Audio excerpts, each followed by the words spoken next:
Hey everyone, welcome back to more Final Fantasy VII Remake. We've finished the game by this point. I'm recording this much after I've finished the game.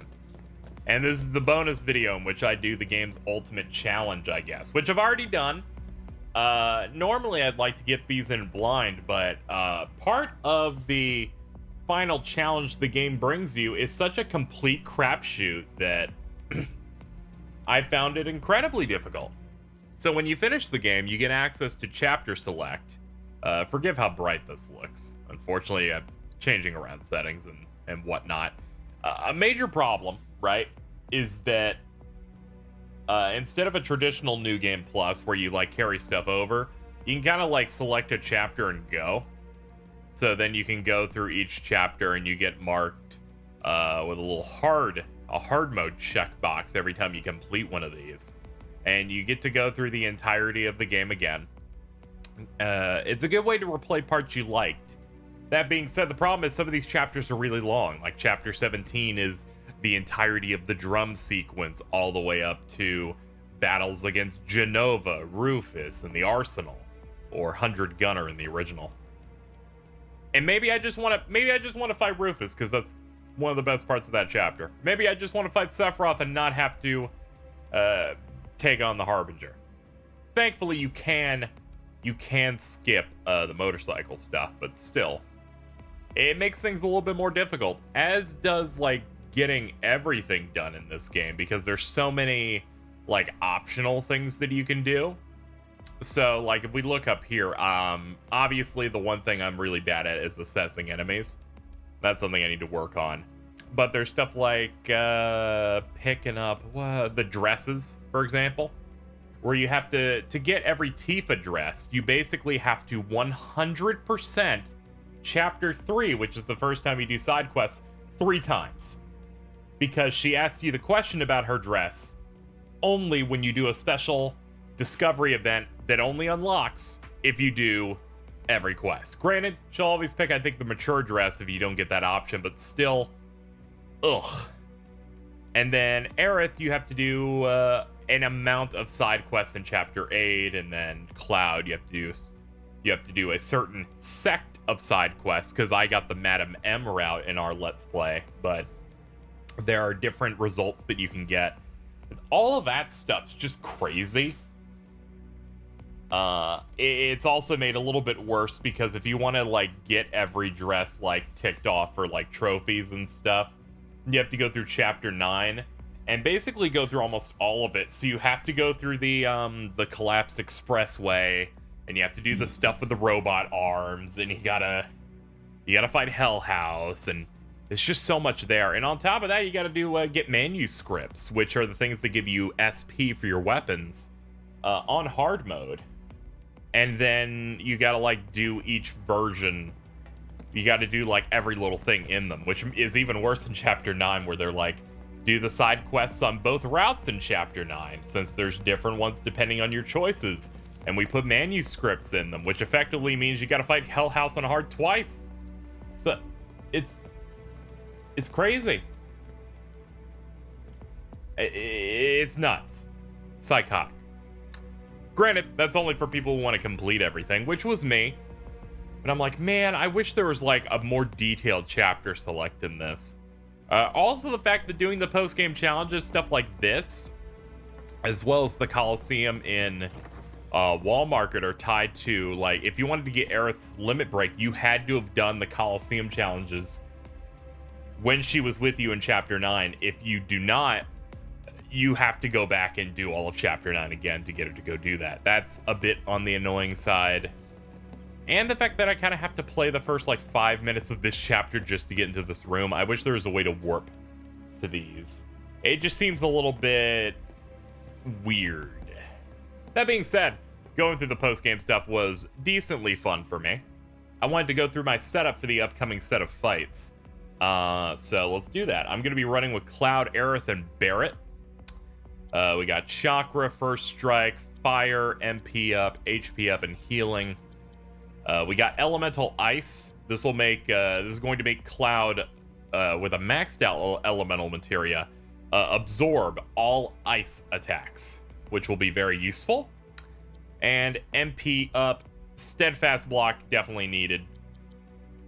We also have that on Aerith, alongside some stat up, some reviving, magnify healing for damage control, elemental fire, which is going to be incredibly useful because the next part really is a crapshoot.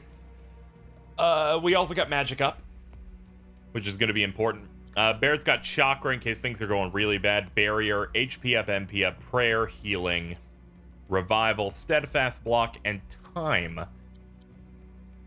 We're going to see how things go. Everyone is fully upgraded by this point. Everyone has maxed out every weapon, which is important. We have reinforced staff on Aerith. And I believe, hold on, for Barrett, we're also going to want not steel pincers. I had him on this because this is the only skill I hadn't gotten. We're going to go ahead and equip him with the EKG cannon, because I believe it's only your final weapons that you pick up in the entire game. They give you reprieve, which is a thing that allows you just once per fight to survive an attack that would otherwise kill you. It's like second chance / once more in the Kingdom Hearts series. However, if anything is a multi-hit, it's just you're gonna die anyway. It's unfortunate, but whatever. You don't have a lot of situations where that happens anyway, so I can see the logic. Now, what we are gonna do is I'm putting revival earrings on Barrett and Aerith, mainly because I have not tried this in weeks, so I'm gonna be really out of practice. However, with Cloud, we have the game's ultimate piece of equipment, the reward for the fight we're about to do, which is called Goddardammerung. I'm pretty sure I'm not saying that correctly. It's a neck piece that radiates a light powerful enough to forge destiny anew. You enter battle with a full limit break gauge, and it also regens quickly. This is going to be important because when I'm talking while playing a game, I'm going to play worse. And I'd rather not post-commentate this, so we're going to run with this. This makes a lot of the endgame stuff a lot easier. I mean, for obvious reasons. But this last part, you still have to really pay attention. But it is going to at least speed things up. So in chapter, you have the Corneo challenges, but there's no new ones in that for his Coliseum. But when you beat the game, you can get access to even more VR challenges within Hojo's lab. And in Hojo's lab, you get a bunch here. We got, of course, the Mayor's Best and all that. Got some easy stuff. Then they start putting the heat on here, with a lot of repeatable solo ones where it's like Cloud versus this set of enemies. And then Barrett does the same thing, and then Tifa, and then Aerith. And these are where they start giving you only on hard mode. All this means is just, it's gonna hit harder. And then you have 2-person team versus dynamic duos. 3-person team versus Monsters of Legend. This one, I was excited at first, but it's not super incredible. Because I remember it being 3-person team versus a bomb. Then 3-person team versus a Tonberry. Then you fight the Behemoth from Deep Ground. Then you fight Tonberry and Bomb at the same time. And then you fight a Marlboro. Which I don't really want to... It's just a Marlboro. It's actually one of the easier ones I've found in a game, because you can kind of like stay behind him, and I've never gotten hit by Bad Breath, except to get hit by it using enemy skill to unlock it. So that's not the good shit. The good shit, of course, is 3-person team versus Top Secrets, the ultimate challenge of FF7 Remake. It is a series of 3-person team battles with what they conclude the hardest enemies in the game. I've only cleared it once, with Cloud, Aerith, and Barrett, and it took me almost 26 minutes. But it'll go hopefully a little faster here, because I didn't have a limit break to immediately bust out whenever I wish. But we're gonna get started here and see what happens, see what shakes out.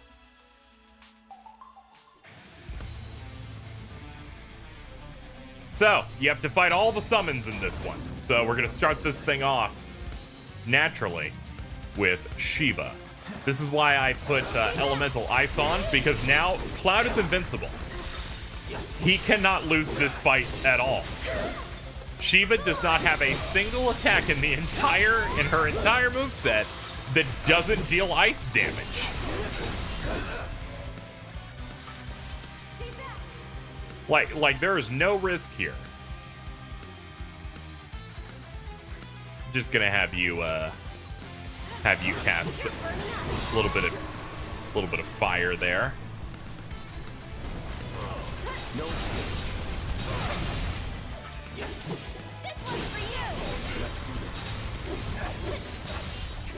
Alright, she's not looking too good at this point.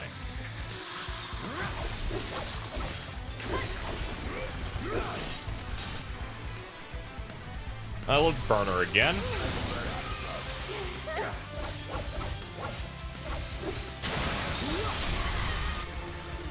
And let's bust out a limit break. And for you, I'm gonna have you do maximum fury. And you can do a big fire.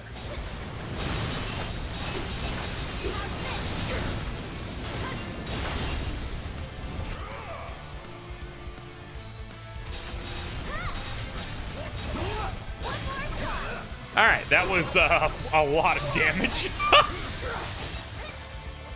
We can kind of coast through the rest of this now.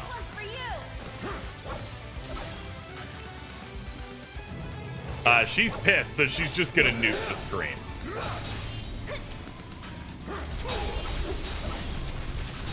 They must now position us all together.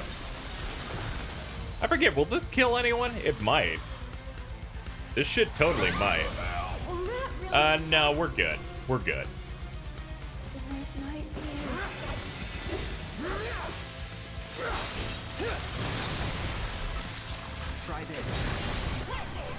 You see, this might be difficult if I could be hit stunned by her ice, but I can't because I'm absorbing all of it. Going in. Let's just go ahead and focus shot him.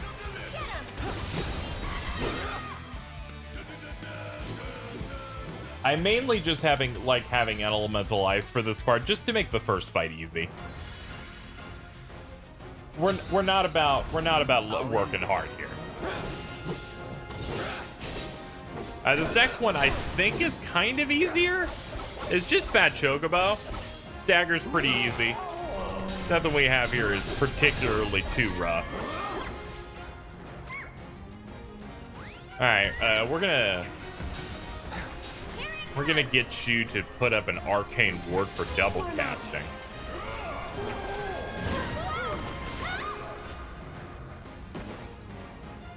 Alright, this can tend to be a bit of a problem. Alright, you took out that Tonberry can totally kill us, so we have to be careful of that. Gonna have you double cast on the field with Fat Chocobo.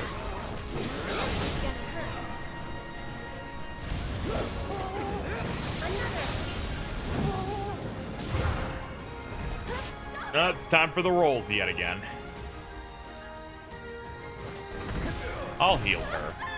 Oh god, her reprieve had to go off. Jesus.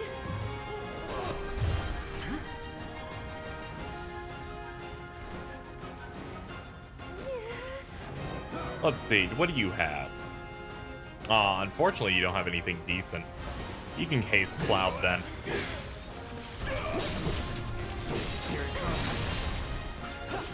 No holding back. Alright, we knocked him on his ass. Right, my turn.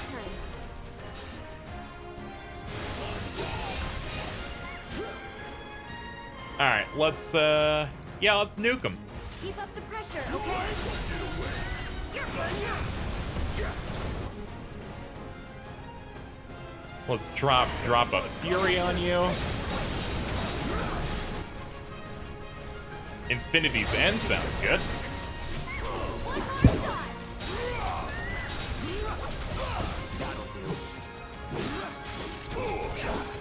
And that's the damage I'm looking for. Now let's triple slash. Whenever there's ads, triple shot seems to be the best move to do. I keep forgetting how to roll for some reason. That's not ideal. Oh boy, do we gotta get the fuck away from that. Oh nice, we have a carbuncle on the field. It seems like the things that come out are random, so sometimes you'll luck out in that regard. Get something that actually gives me something that helps me.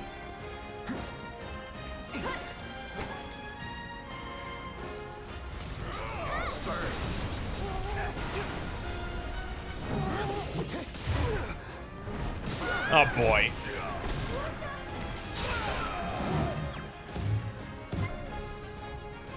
Gonna need you to do that.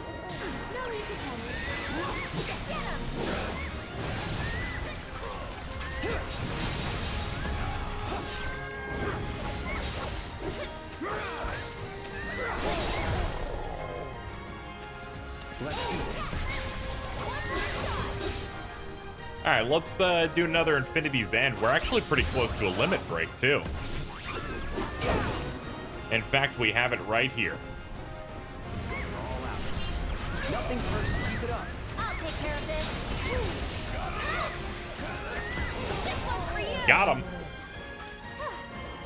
Moving on. Alright, that's match 2 done and in the bag. And next up is a problem. Potentially. Leviathan. I'll end this.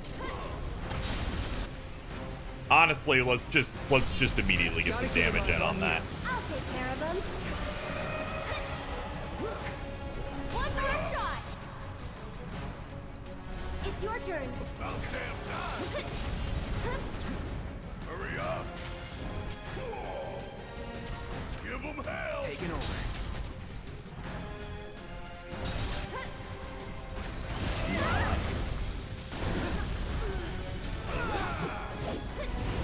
Whew, that could have been scary. Oh boy. Leviathan's a bit on the annoying side because I think it's all, I don't know if it's always she. Leviathan just moves a lot, and I don't like it. They're hurt.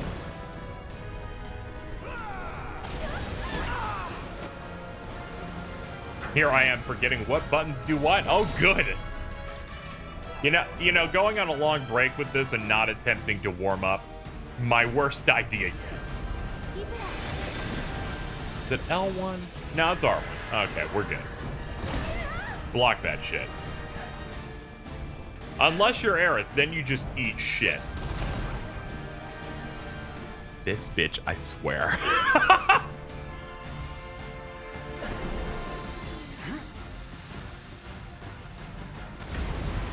There you are.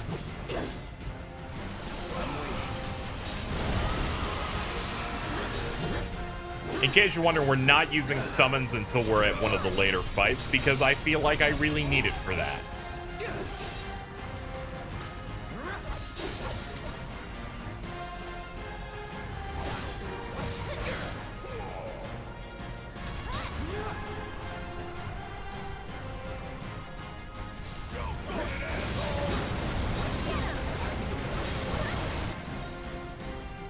Yeah, you might as well just unload on him.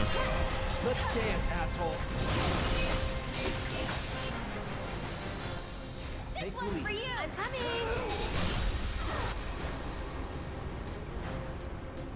coming. Yeah, just do it.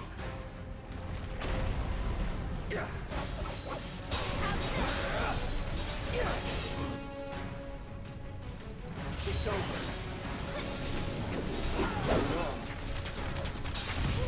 Alright, that's some decent damage for this point. Alright, this should push him into the next phase.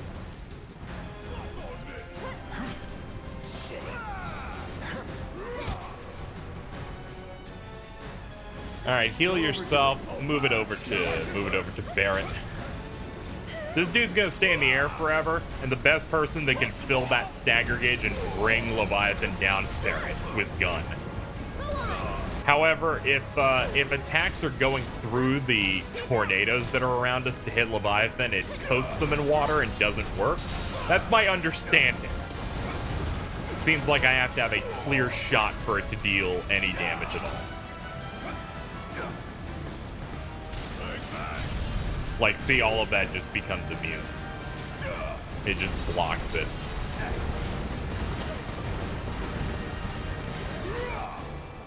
I could do maximum fury from this distance.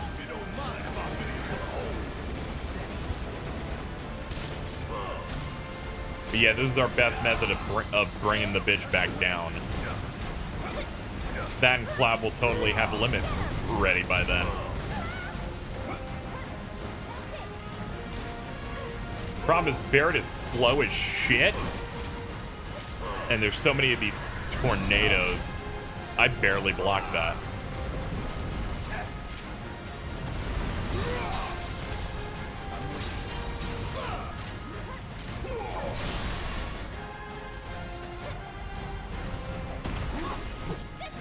All right, pop him up. Gotta give it my all.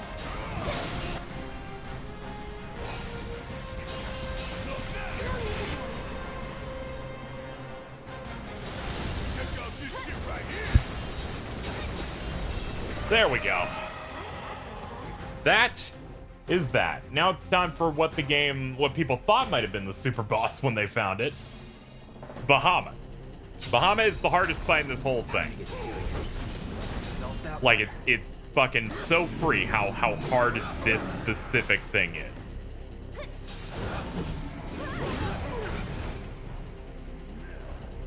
Bring it. So the key here is it's going to be counting down to do a mega flare like Bahamut tends to do, and we need to stagger it before it does it or we lose. Let's switch it up. I'll show you what I can do. So we want an arcane ward up. We want Cloud cured as soon as possible.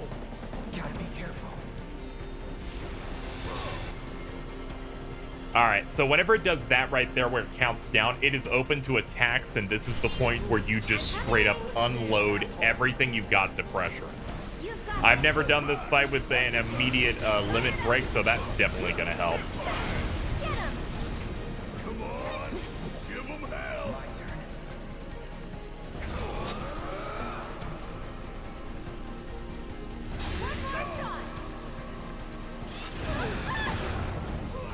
Unfortunately, the pressure state is over with that. Umbral Spikes is an unblockable thing. It's just something you have to deal with. I'm waiting. It's one of my least favorite moves this thing has because I have no answer. I just have to deal with the damage I'm gonna take. Not looking good. I'll take care of you.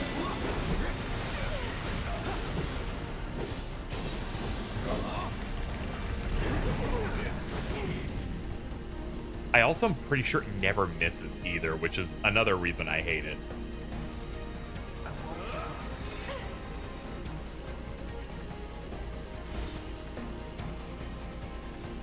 Alright, so we're going to do that. We're going to hit maximum fury with you. And for you, we're going to do Firaga. And hopefully this is enough to pressure.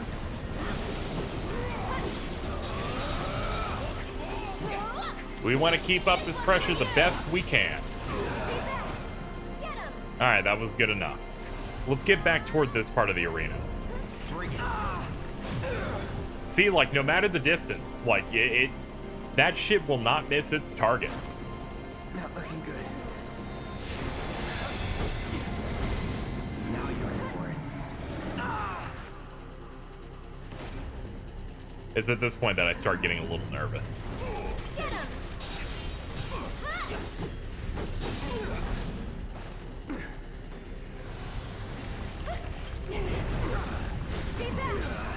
Thank God Reprieve exists, otherwise we've been fucked. Use Cura, it's faster. Okay. We're busting out another limit break with you. Tagging out. You're burning up. We're gonna do a focus shot with you. With Cloud, we're gonna do focus thrust.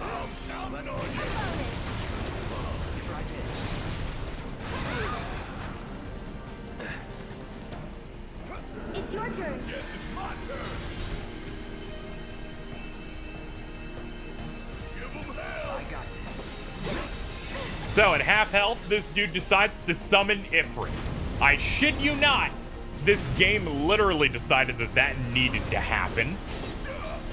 And that's what makes this part so hard.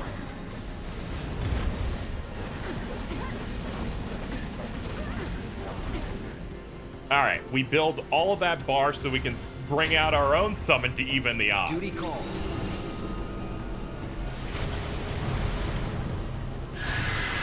Because boy, are we gonna need like some nukes and a little bit of support.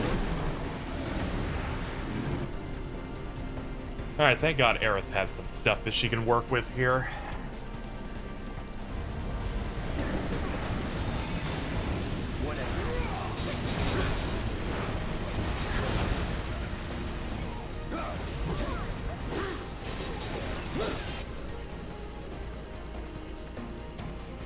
Gonna need a focus shot on Bahamut because Bahamut is totally counting down right now, despite there's no like animation, like there's no like camera cut to him doing it.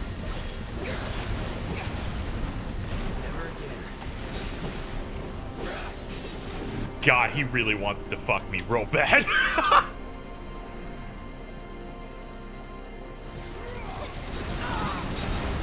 No more playing nice. Got it. Thinking Cloud might die here. I have to be careful. Fuck, did I just cure the wrong person? Son of a bitch. Hold on. Cura, hold block. Ah, there's nothing I can do there. I was just fucked. I misclicked and then I went, fuck it, a block's not gonna save me there. This damage certainly will help.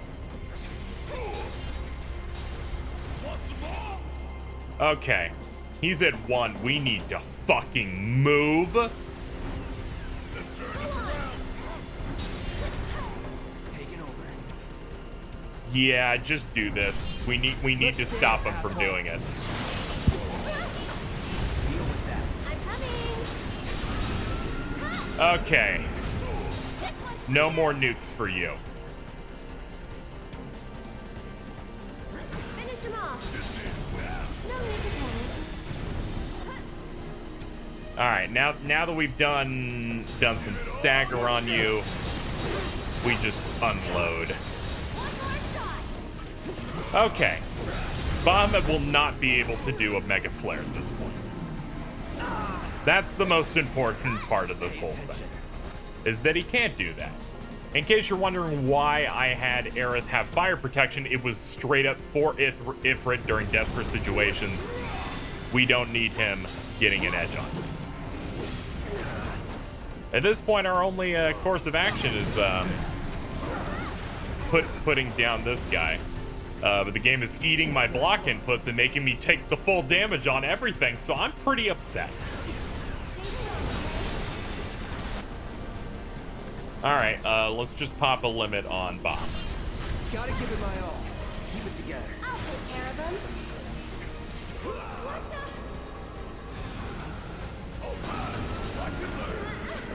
Alright, that took him out. At this point, all we have to do is worry about Ifrit, which Ifrit has a lot less health.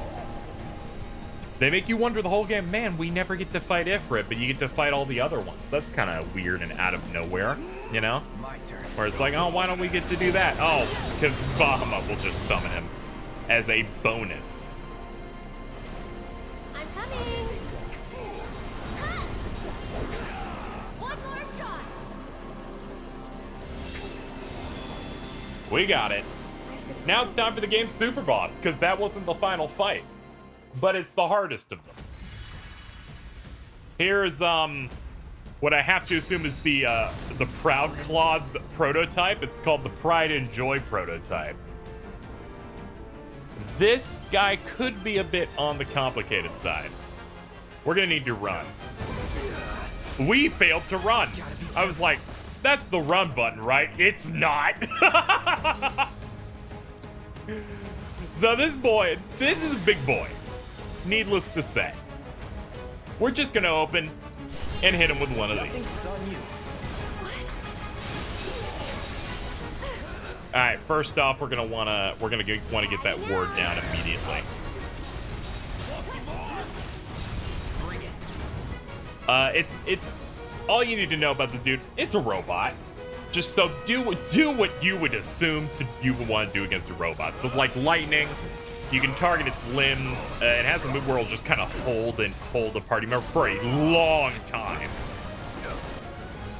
So we have to watch out for that. We're gonna get haste on Cloud.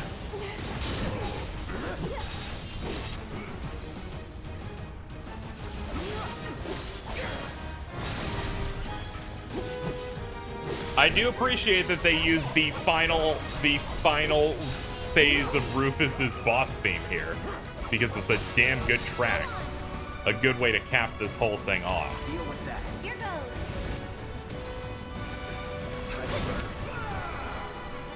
goes. Yeah, we're just gonna nuke with double casts over here.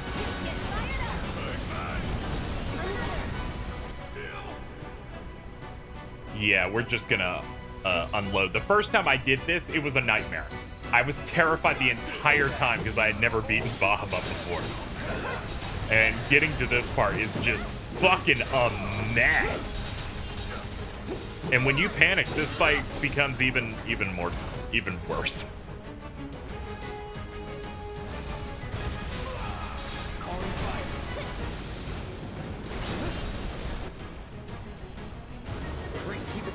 I'll do what I can.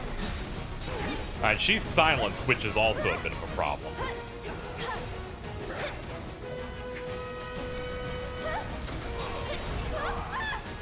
This is the part where someone gets grabbed.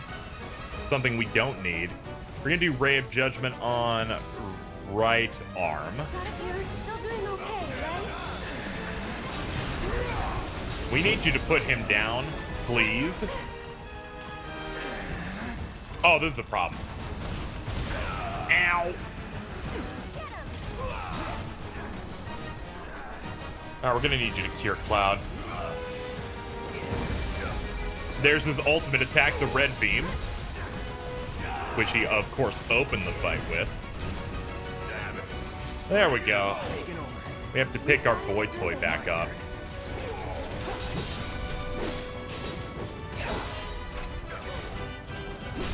Alright, stagger that motherfucker.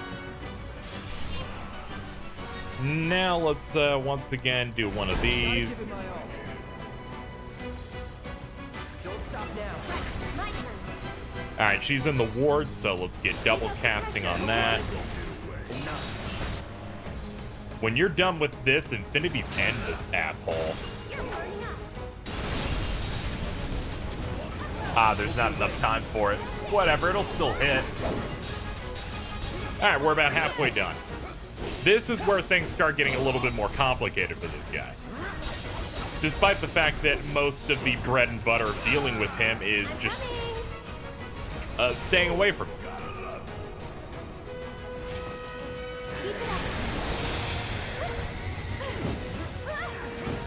Alright, let's build ATB. Alright, we're gonna want regen. No big deal. There we go. We are in a much safer spot. We're gonna have her. We're gonna have her build. We're gonna have her build like MP because she is running out. Though Soul Drain will probably help that out.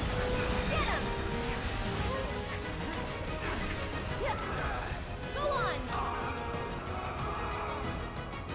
It's your turn. I'll take care of you. Oh, he's stunned. I was like, what the fuck's going on with him?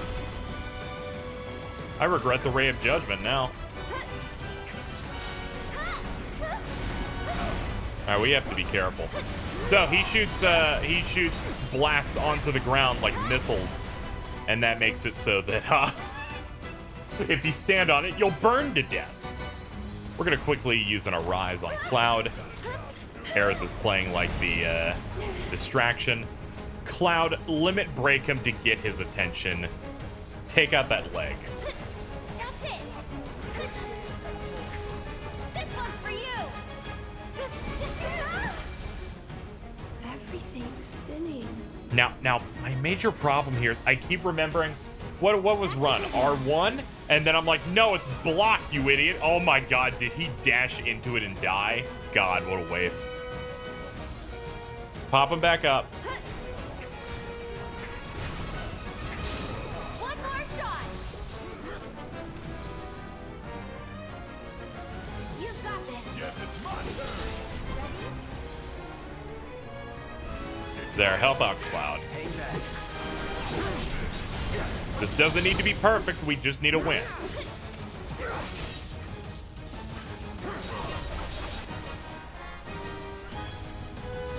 Burst him.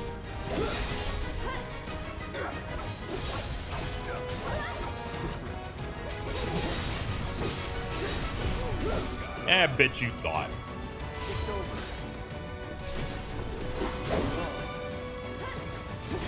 Overall, I would definitely say this is a much easier fight compared to some of the other stuff they make you fight, like the Bahamut thing. And I would say it's almost entirely due to the fact that they do not have you Here goes. deal with an attack that is unavoidable. All the other summon fights have some form of super attack, like Leviathan and Shiva and Bahamut all have a move that is going to hit you. Regardless of where you are, they will make sure it hits. This guy doesn't. You can probably avoid the bad thing, as long as you play properly.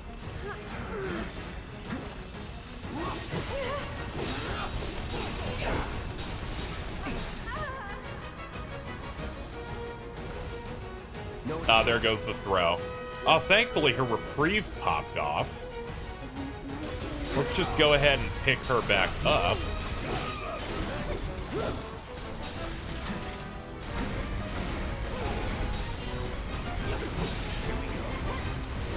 He's setting the arena on fire, but thankfully a lot of shots were off screen. I remember I had a fight toward the end here where only one person was alive, and I was in the middle of that fire, and I was like, this is a fucking nightmare.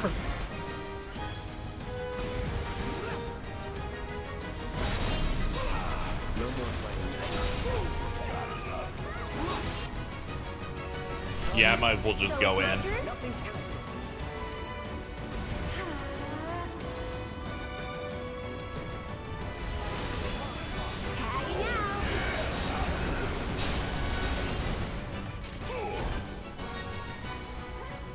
Now let's do a braver and bring him down. It's over.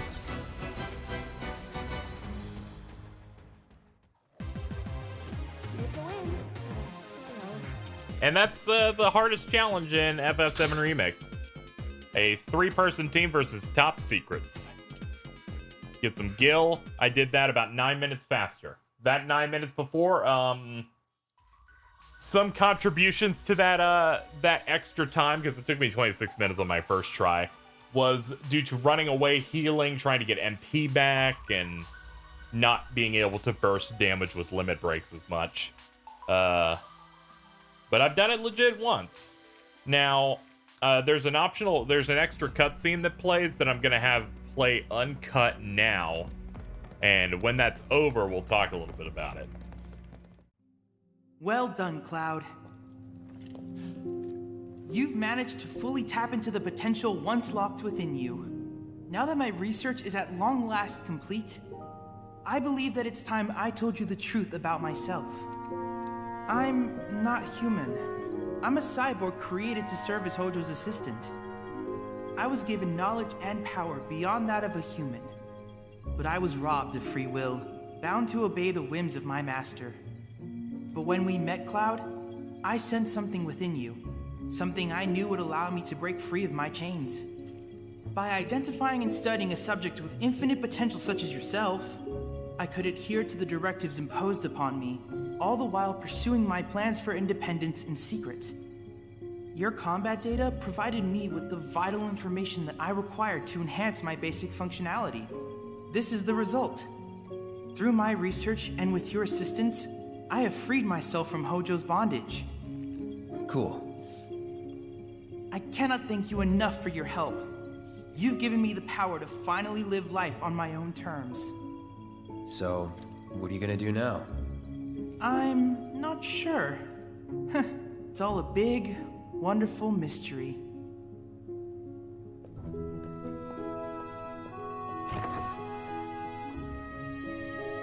It's nice, not knowing something for a change. So, I guess that explains why there's a bit more of a robotic, I guess you could say, delivery to all the Chadley scenes. Is because he's like a cyborg made by Hojo. The fact that he's free makes it seem to me like in future parts that they will release of this remake, they'll be like, all right, he's exploring the world and he can still assist you in certain ways.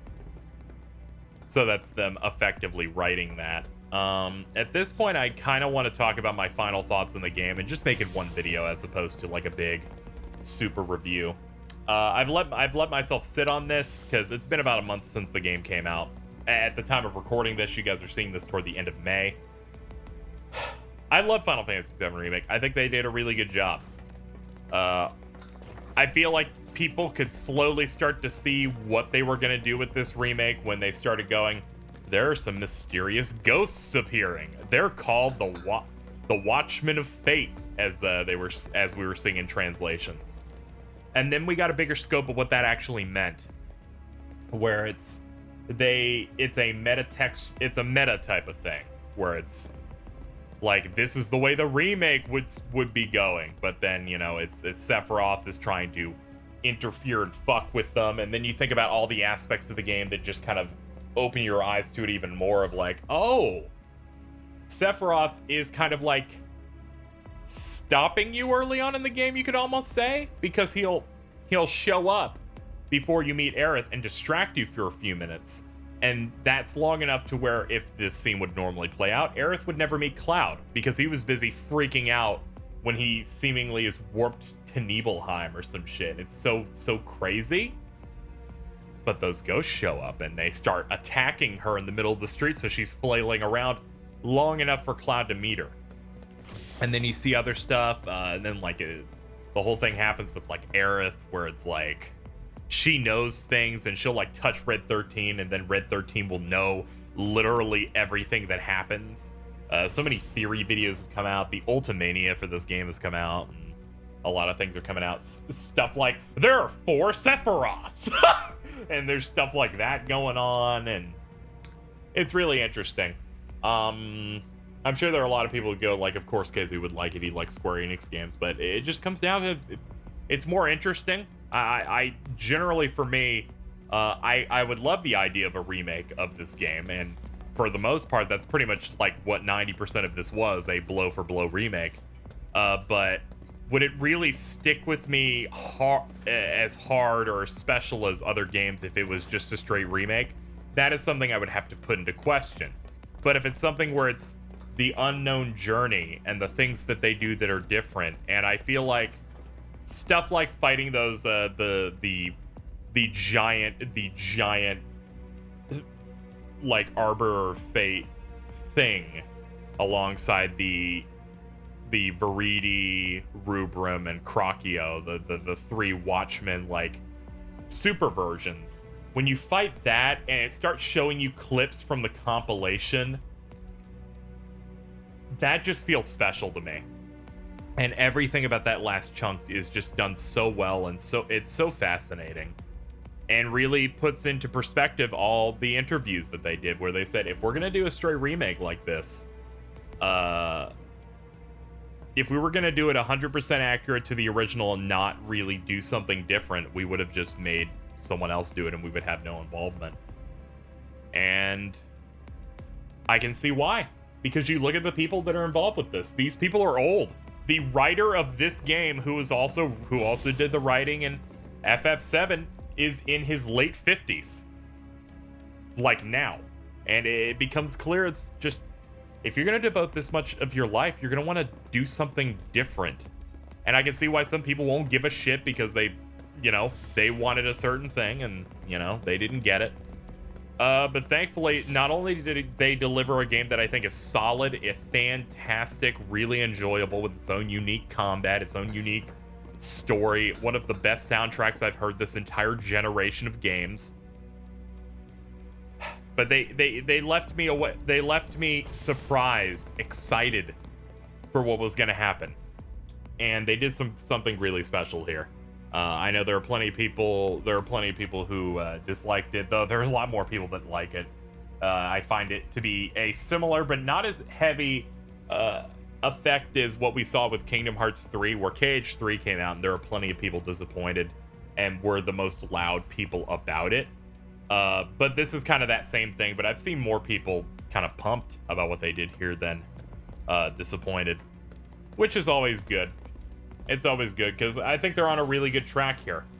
I'm really excited to see where they go further. Overall, I think the game was really, really solid. If I could like hit some of the highlights here. I think the intro is solid, really good. They kind of build off that. You hit into chapter 2, some of the Sephiroth setup stuff. Side quests here kind of had me interested in what they were going to do with it. These first side quests, not very good. Don't think they were that amazing, right?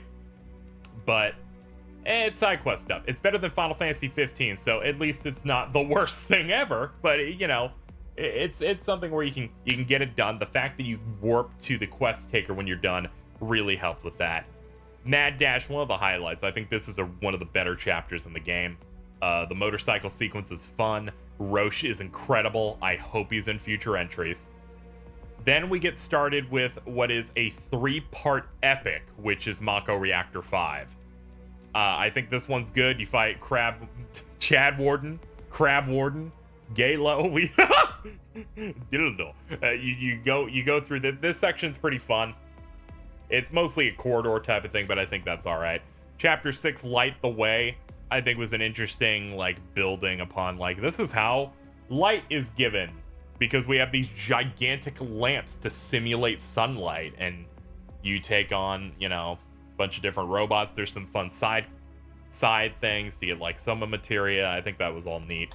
A trap is sprung, really solid. Airbuster is incredible.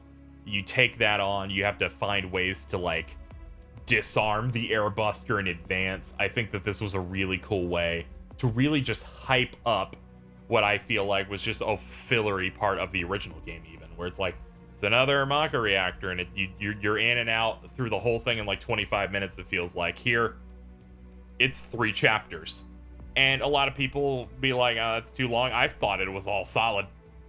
And then you get Budding Bodyguard, which is this entire section here. I'd say on replays, this one is one of the rougher chapters to do, because it has stuff like doing the monkey bar segment and escorting Aerith through the rooftops, and there's a lot of stuff that's a bit slower paced, which you don't really care about the first time you play, but the next time you play, you're going to care a little bit more about it, because you're going to be have more of a problem just because you've experienced it before, so you want to get to the parts you're interested in. And I had to do this chapter the most to get certain amount of side quests done to set up what her dress was going to be. But overall, I'd say the side quests, same quality as chapter 3, just a little bit better. But it does have the Rude and Reno boss fights that bookend it, and I think do really well. Chapter 9, one of the best ones in the game for a lot of different reasons. I'd say the early part is one of the weaker ones just because it has the robot arm shit.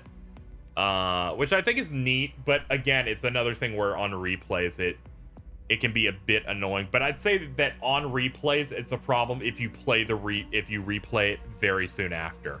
If it's like it's been a couple of years since I played Remake, I don't think you'll have as much of a problem with it. For me, when I'm like I'm going through it 3 or 4 times to do everything, it is a problem. Which that isn't, I think, what the most developers intend most people to do. So I'm not going to be that rough on them. Hell House is amazing. The vibe in Wall Market is great. The fact that you have so many different variables with all of the dresses, but the fact that you have different stuff that happens in terms of side quests. You have a Chocobo Sam route that has some more stuff with Johnny if you do certain things in the game to get that route, or you have the Madam M route that is also different. I think that stuff's great. I hope they do more of that in the sequel, where it's like different quests for different people is good, especially when you only have a few quests every so often, every few chapters.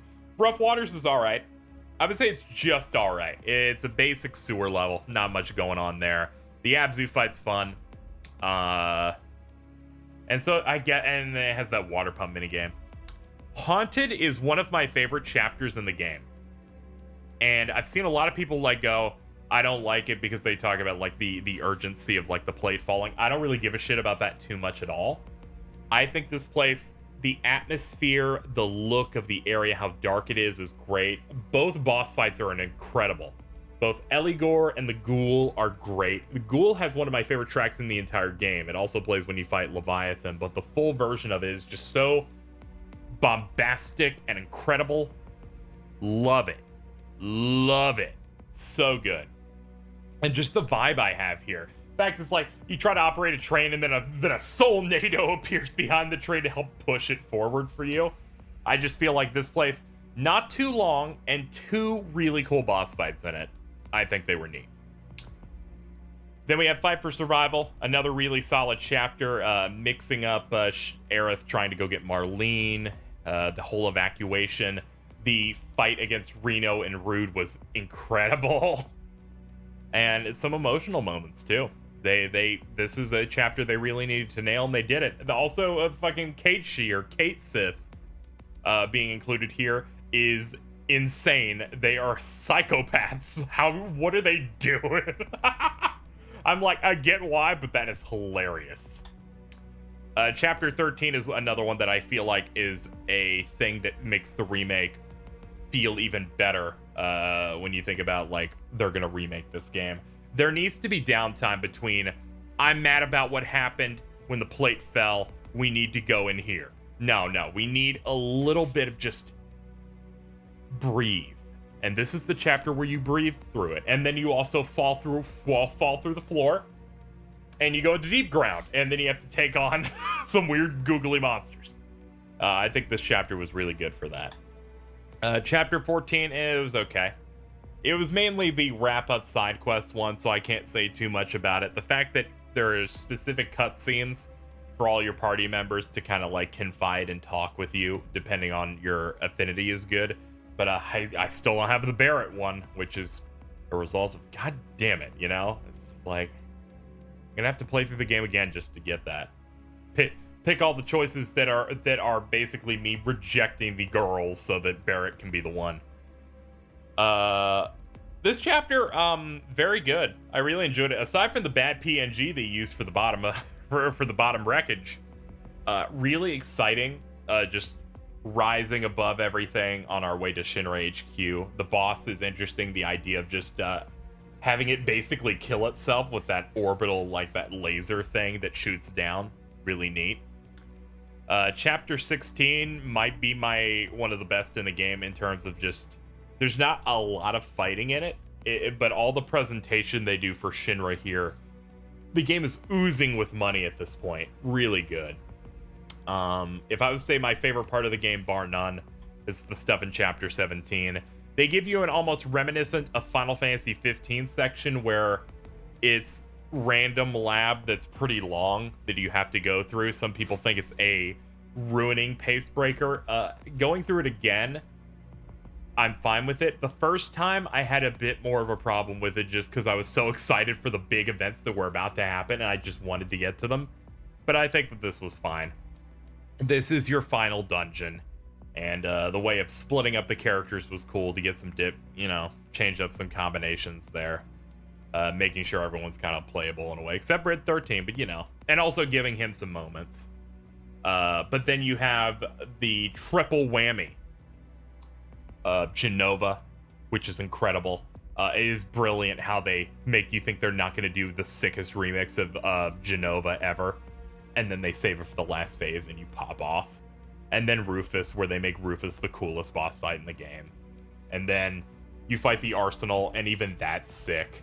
And then they were smart enough when you hit Chapter 18 to not make you do a normal traditional fight against Rollerball, where they're like, you just fought the Arsenal / 100 gunner here. We're not going to make you fight a robot thing again in a traditional way. We're going to make you do it via motorcycle, which I think worked well. The stagger gauge working with it, I think that thing was sick. The track that plays for the motorcycle chase is like 13 minutes long. It's incredible.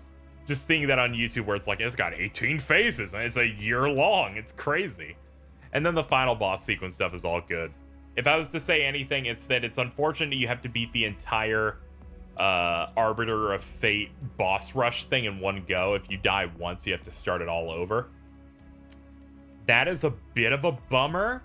On top of that, I kind of wish you just had the ability to skip cutscenes during combat, during fights.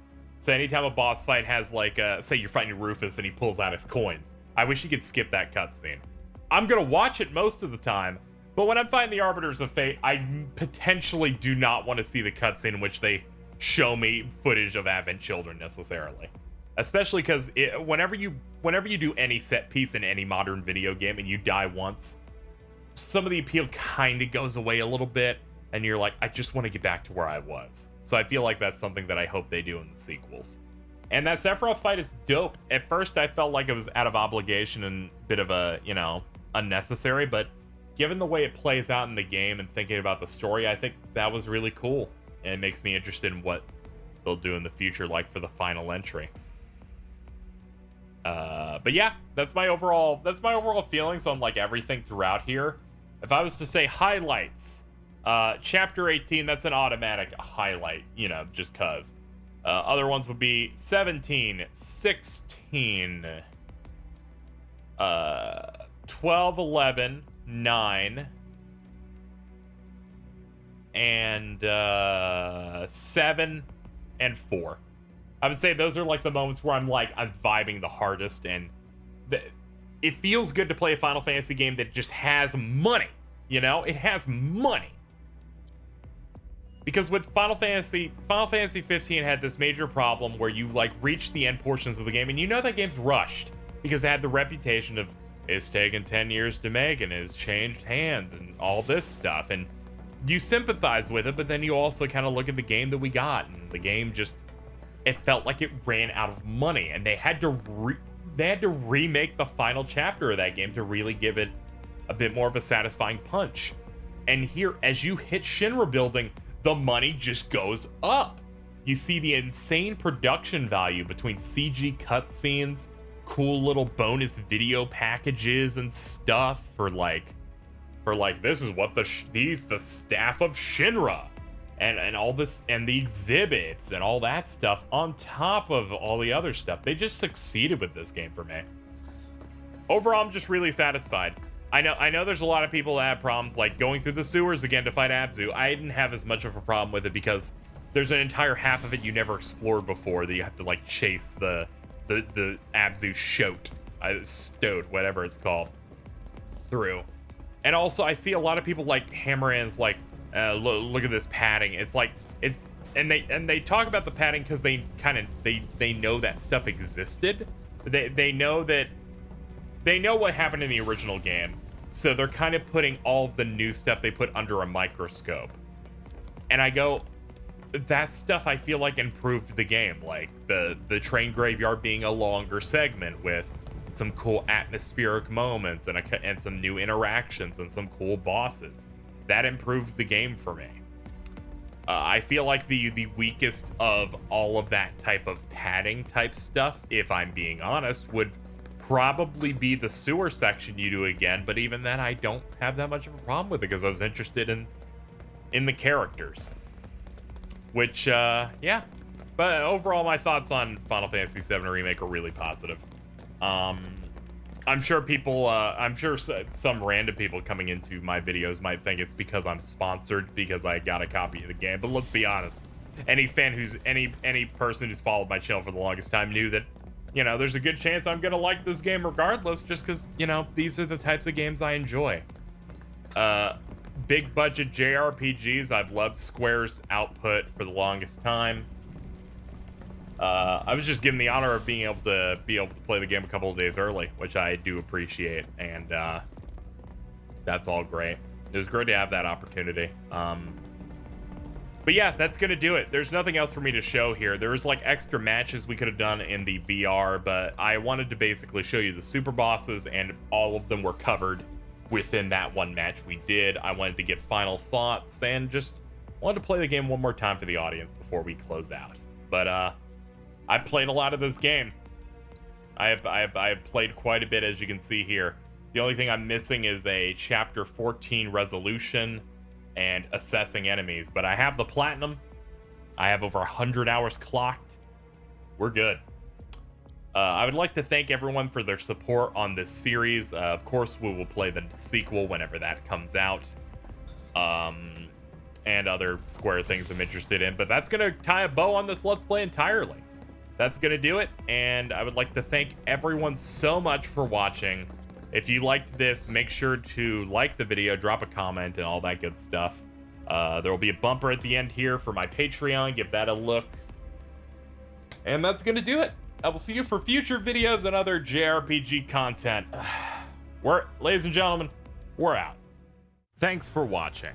These videos would not be possible if not for the generous support of my patrons over on Patreon. You're seeing their names go across the screen right now. But beyond them, I also want to give special shout outs to my higher tiered supporters, and I'm going to do so now. First up, we have the Wayfinder tier, which includes Azure Counselor, Dronic LX, Javier Porksword, Losky 3, Matthew Cassidy, Mr. I Like Bacon, Nucleon. That's my best shot, I'm sorry. And the Dungeon Master. Thank you so much to the Wayfinders, but standing even above them, the most hardcore of my supporters, the organization, includes Colleen Suarez, KC, Lady Popcorn, and WTF Spider-Man. Thank you so much to everyone who chooses to support over at patreon.com/KZExcellent. Consider supporting so that I can continue to do the things. I'm sure there's like stuff on the screen now that's like, look at this, click on that, do stuff. I'm leaving. I gotta go. I don't know how to run this show. Bye-bye.